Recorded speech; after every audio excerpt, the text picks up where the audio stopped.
Hello, welcome back to Read the Bible with me. Today is Friday, January the 24th, 2025.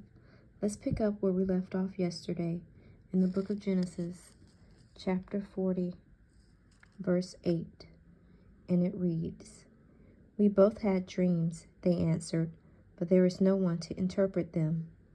Then Joseph said to them, "Do not interpretations belong to God? Tell me your dreams." So the chief cupbearer told Joseph his dream. He said to him, "In my dream I saw a vine in front of me, and on the vine were 3 branches. As soon as it budded, it blossomed, and its clusters ripened into grapes. Pharaoh's cup was in my hand, and I took the grapes, squeezed them into Pharaoh's cup, and put the cup in his hand." "This is what it means," Joseph said to him. "The 3 branches are 3 days. Within 3 days, Pharaoh will lift up your head and restore you to your position, and you will put Pharaoh's cup in his hand, just as you used to do when you were his cupbearer. But when all goes well with you, remember me and show me kindness. Mention me to Pharaoh and get me out of this prison.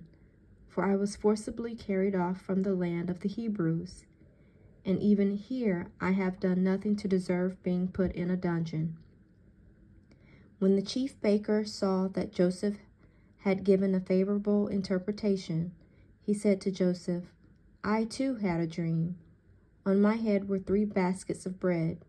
In the top basket were all kinds of baked goods for Pharaoh, but the birds were eating them out of the basket on my head." "This is what it means," Joseph said. "The 3 baskets are 3 days. Within 3 days, Pharaoh will lift off your head and hang you on a tree, and the birds will eat away your flesh." Now the 3rd day was Pharaoh's birthday, and he gave a feast for all his officials. He lifted up the heads of the chief cupbearer and the chief baker in the presence of his officials. He restored the chief cupbearer to his position, so that he once again put the cup into Pharaoh's hand. But he hanged the chief baker, just as Joseph had said to them in his interpretation. The chief cupbearer, however, did not remember Joseph. He forgot him. Genesis chapter 41, Pharaoh's dreams. When 2 full years had passed, Pharaoh had a dream. He was standing by the Nile, when out of the river there came up 7 cows, sleek and fat, and they grazed among the reeds. After them 7 other cows, ugly and gaunt, came up out of the Nile and stood beside those on the riverbank. And the cows that were ugly and gaunt ate up the 7 sleek, fat cows. Then Pharaoh woke up. He fell asleep again and had a second dream. 7 heads of grain, healthy and good, were growing on a single stalk. After them, 7 other heads of grain sprouted, thin and scorched by the east wind. The thin heads of grain swallowed up the 7 healthy, full heads. Then Pharaoh woke up. It had been a dream. In the morning, his mind was troubled, so he sent for all the magicians and wise men of Egypt. Pharaoh told them his dreams, but no one could interpret them for him. Then the chief cupbearer said to Pharaoh, "Today I am reminded of my shortcomings. Pharaoh was once angry with his servants, and he imprisoned me and the chief baker in the house of the captain of the guard. Each of us had a dream the same night, and each dream had a meaning of its own. Now a young Hebrew was there with us, a servant of the captain of the guard. We told him our dreams, and he interpreted them for us, giving each man the interpretation of his dream. And things turned out exactly as he interpreted them to us. I was restored to my position, and the other man was hanged." So Pharaoh sent for Joseph, and he was quickly brought from the dungeon. When he had shaved and changed his clothes, he came before Pharaoh. Pharaoh said to Joseph, "I had a dream, and no one can interpret it. But I have heard it said of you that when you hear a dream, you can't interpret it. I cannot do it, Joseph replied to Pharaoh, but God will give Pharaoh the answer he desires. Then Pharaoh said to Joseph, In my dream I was standing on the bank of the Nile, when out of the river there came up 7 cows, fat and sleek, and they grazed among the reeds. After them 7 other cows came up, scrawny and very ugly and lean. I have never seen such ugly cows in all the land of Egypt. The lean, ugly cows ate up the 7 fat cows that came up first. But even after they ate them, no one could tell that they had done so. They looked just as ugly as before. Then I woke up. In my dreams, I also saw 7 heads of grain, full and good, growing on a single stalk.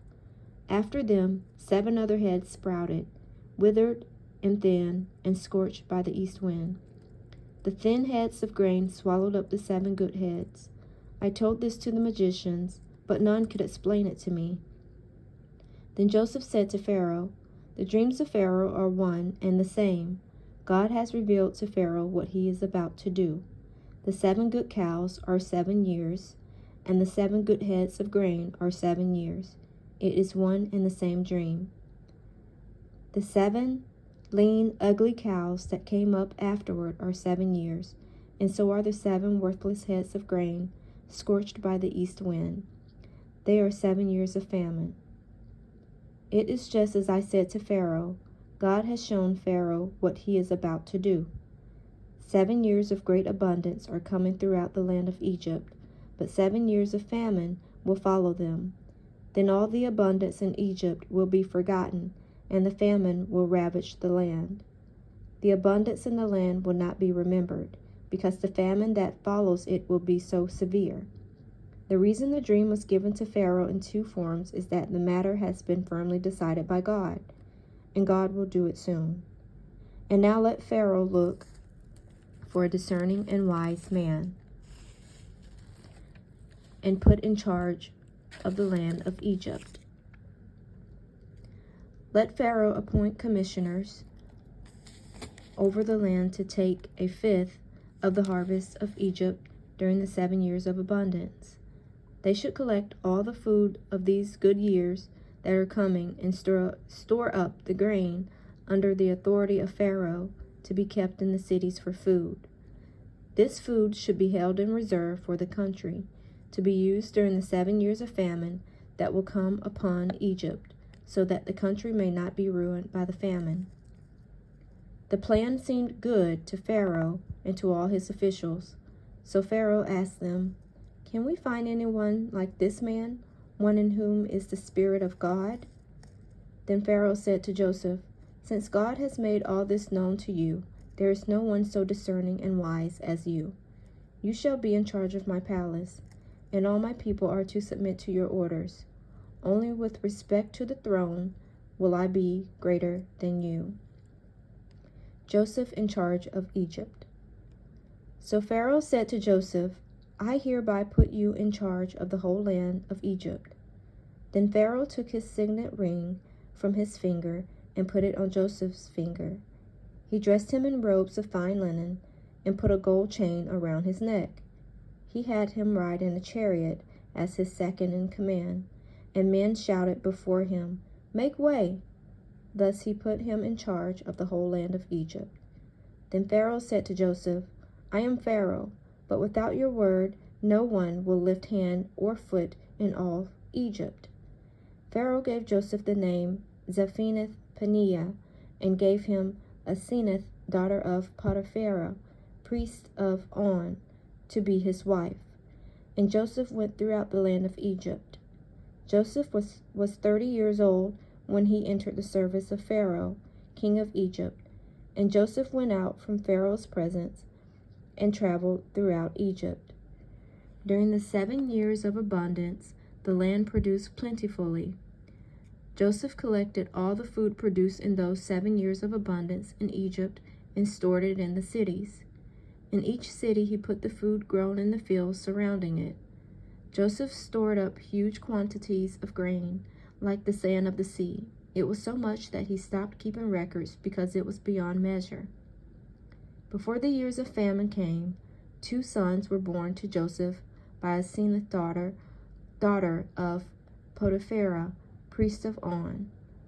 Joseph named his firstborn Manasseh and said, "It is because God has made me forget all my trouble and all my father's household." The second son he named Ephraim and said, "It is because God has made me fruitful in the land of my suffering." The 7 years of abundance in Egypt came to an end, and the 7 years of famine began, just as Joseph had said. There was famine in all the other lands, but in the whole land of Egypt there was food. When all Egypt began to feel the famine, the people cried to Pharaoh for food. Then Pharaoh told all the Egyptians, "Go to Joseph and do what he tells you." When the famine had spread over the whole country, Joseph opened the storehouses and sold grain to the Egyptians, for the famine was severe throughout Egypt. And all the countries came to Egypt to buy grain from Joseph, because the famine was severe in all the world. Genesis chapter 42. Joseph's brothers go to Egypt. When Jacob learned that there was grain in Egypt, he said to his sons, "Why do you just keep looking at each other?" He continued, I have heard that there is grain in Egypt. Go down there and buy some for us, so that we may live and not die." Then 10 of Joseph's brothers went down to buy grain from Egypt. But Jacob did not send Benjamin, Joseph's brother, with the others, because he was afraid that harm might come to him. So Israel's sons were among those who went to buy grain, for the famine was in the land of Canaan also. Now Joseph was the governor of the land, the one who sold grain to all its people. So when Joseph's brothers arrived, they bowed down to him with their faces to the ground. As soon as Joseph saw his brothers, he recognized them, but he pretended to be a stranger and spoke harshly to them. "Where do you come from?" he asked. "From the land of Canaan," they replied, "to buy food." Although Joseph recognized his brothers, they did not recognize him.